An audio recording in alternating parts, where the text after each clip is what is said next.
Frank Castle has been in the MCU for 10 years. 10 years of watching this man absorb bullets, break bones, and refuse to die. And in that entire time, Marvel never quite knew what to do with him. But that just changed. The Punisher: One Last Kill dropped on Disney Plus on May 12, 2026, and I want to talk about it. Not just the action, not just the blood, though there is a lot of blood, but what this special is actually doing to Frank Castle as a character, because it is smarter than most people are giving it credit for. And to really understand why, we need to go back, way back, because the villain at the center of this story has roots that stretch across comic book history, the Netflix era, and now the full MCU, and most viewers watching One Last Kill have no idea how deep that history goes, so strap in. We are going from 2000-era comic books all the way to Spider-Man, Brand New Day. Let us break all of it down. Let's start with the woman at the center of all of this. Ma Gnucci, played in One Last Kill by Judith Light, who absolutely chews the scenery in the best possible way. Now, if you only know the MCU, she's the matriarch of the Gnucci crime family. Frank Castle killed her husband and her 3 sons. She survives. She is furious. She puts a bounty on Frank's head and turns his apartment block into a war zone. That is basically the plot of One Last Kill. But here is where it gets interesting. Ma Gnucci is not a new character made up for Disney Plus. She's one of the most iconic villains in Punisher comic history. She was created by writer Garth Ennis and artist Steve Dillon back in the year 2000. In a 12-issue storyline called Welcome Back, Frank. And that story is considered by many to be the definitive Punisher run, the one that set the template for pretty much every serious adaptation of the character that came after it. In the comics, Frank Castle announces his return to New York by killing Ma Gnucci's 3 sons. Not exactly a subtle statement. This kicks off one of the most unhinged revenge plots in Marvel history. Ma puts a $10 million bounty on Frank's head. Assassins, mercenaries, and street criminals all come after him at once.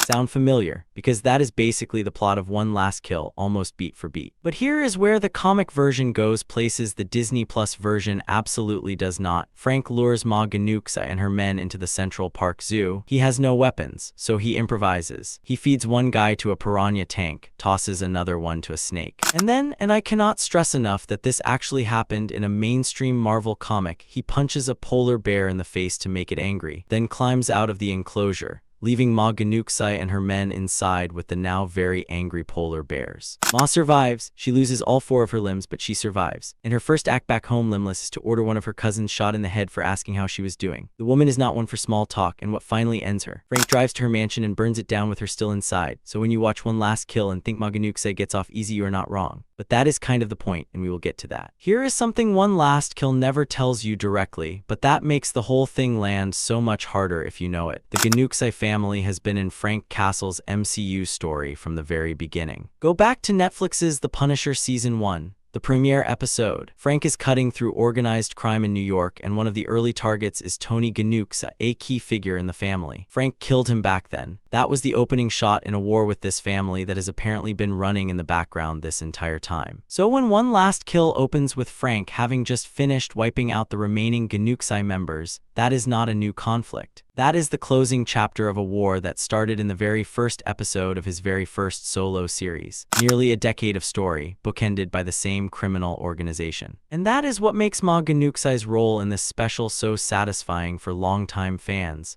Even though the show never says it out loud, you do not need it to. If you have been watching Frank Castle since 2016, you feel it. The Gnucci family is the thread that runs through everything. Now here is another layer that is worth knowing. Welcome Back, Frank, the Garth Ennis comic that One Last Kill is clearly drawing from. Garth Ennis also created The Boys. Yes, that Garth Ennis. The man who gave us Homelander and Billy Butcher also gave us Ma Gnucci. The same dark, satirical, violent sensibility runs through both. And it makes a certain kind of sense that Marvel chose this exact storyline as the foundation for a TVMA Punisher special on Disney Plus, because Ennis understood something about these characters that other writers missed. He understood that Frank Castle works best when the world around him is slightly absurd in its brutality, when the violence has weight, but also a kind of dark logic to it. And One Last Kill captures that tone really well, even if it dials back the more surreal comic moments. Let's talk about the special itself. Clocking in at around 50 to 60 minutes, One Last Kill is lean.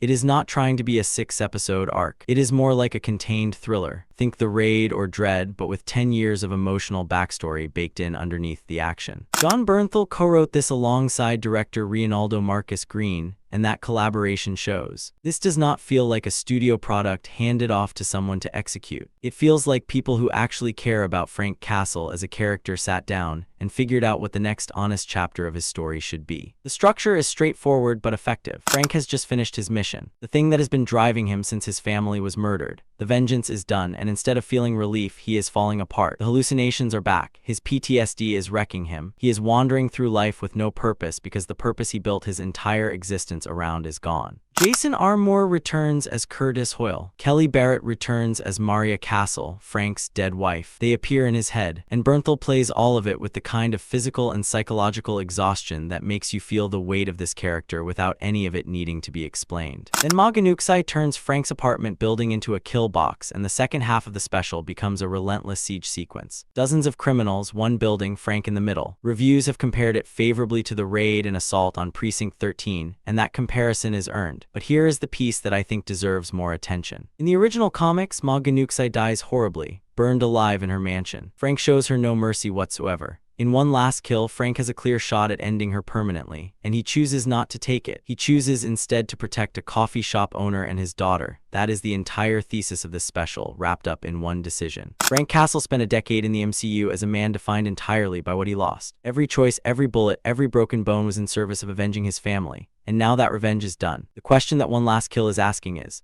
what does the Punisher become when he has nothing left to punish? The answer the special gives is, someone who protects people, not just kills the guilty, but actively chooses the innocent over his own war. That is a genuinely meaningful shift for this character, and it is earned because we have watched 10 years of Frank Castle being completely consumed by grief and rage. For that to give way to something that looks almost like purpose without losing any of the brutality is actually a difficult thing to pull off, and they pull it off. Now let's zoom out. Because One Last Kill does not exist in isolation. This special is the third MCU special presentation on Disney+, following Werewolf by Night and the Guardians of the Galaxy Holiday Special. But unlike those, this one is doing active narrative work to set up a major theatrical release. Frank Castle appears in Spider-Man, Brand New Day, releasing July 31, 2026. And that pairing raised a lot of eyebrows when it was announced. Spider-Man and the Punisher have a complicated history in the comics. Their philosophies are fundamentally opposed. Peter Parker believes in protecting everyone, including criminals when possible. Frank Castle believes in permanent solutions. The interesting thing is that One Last Kill leans into that tension intentionally. By the end of the special, Frank is not the same kind of Punisher he was at the start of Born Again. He is transitioning. Not going soft, do not misread that, but shifting from a man consumed by personal vengeance to something closer to an actual vigilante with broader purpose. And that repositioning is what makes a team-up with Spider-Man conceptually work, or at least gives it a foundation to build on. Brand New Day is being directed by Destin Daniel Cret, described as a grounded chapter for Peter Parker where he faces new threats including Scorpion and Frank Castle. Whether they are adversaries or reluctant allies or some complicated mix of both,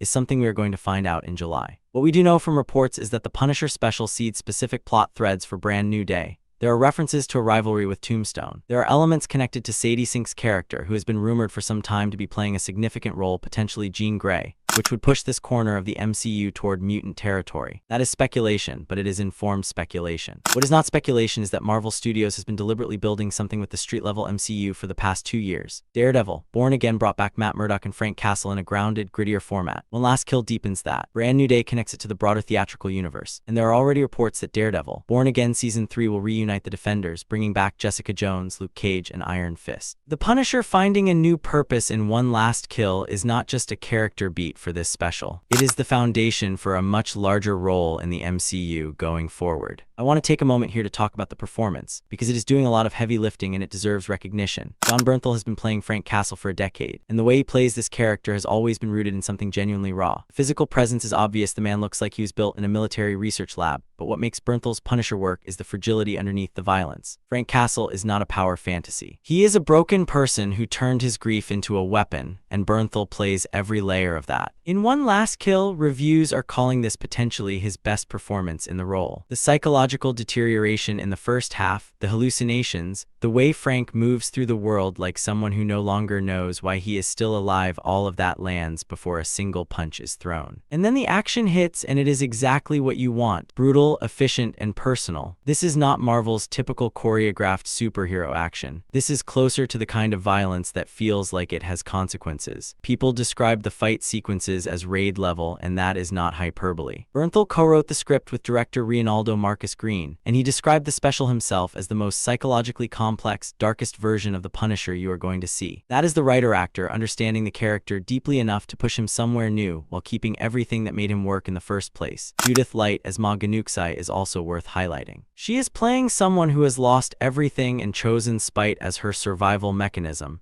And she does it with a kind of coiled intensity that makes her genuinely threatening even when she is not in the middle of an action sequence. So where does this leave us? The Punisher. One Last Kill is a tightly constructed, genuinely dark piece of Marvel storytelling that does something unusual for this franchise. It lets a character finish something before starting something new. Frank Castle's revenge arc is done. That chapter is closed. And instead of just ending there, the special uses that closure to ask who Frank Castle is without it. The answer sets up a version of the Punisher that is more interesting than the one we have had for 10 years, which is saying something because the version we had for 10 years was already one of the MCU's best characters. Ma Gnucci surviving is the one element that divides comic fans, and I get it. In the source material, her fate is one of the most memorable moments in Punisher history, but in context, her survival is the proof of Frank's evolution. And her continued existence is also a narrative promise. She is too good a villain to disappear. The Russian is still out there in the comic mythology. There are layers of the Welcome Back Frank story that have not been touched yet. Whether One Last Kill leads to a full Punisher series, more specials, or just a richer presence in the broader MCU, 2026 is genuinely the Punisher's year. The special is streaming on Disney Plus right now. Brand New Day is in theaters July 31. If you have not watched the special yet, watch it. And if you want to go deeper, track down Garth Ennis and Steve Dillon's Welcome Back Frank. The polar bear sequence alone is worth the price of admission. Frank Castle is back. And for the first time in a long time, he has something to fight for beyond revenge.